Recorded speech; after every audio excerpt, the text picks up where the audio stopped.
My name is Linky Callaghan.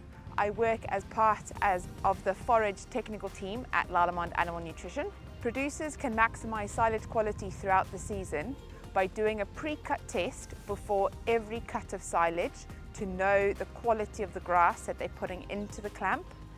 They can communicate clearly with everyone involved in the silage making process, such as the contractor and also the nutritionist, as he will be working with that silage feeding the cattle, to make sure everyone is on the same page with what is expected from silage that year.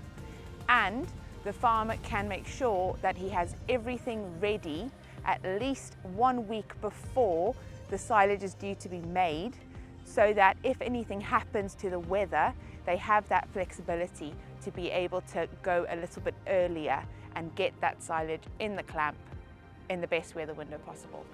And to make the most of the grass that they've grown and ensure that as much of the quality is preserved, using a crop and condition specific silage inoculant will help take control of the fermentation, preserving those nutrients in the clamp.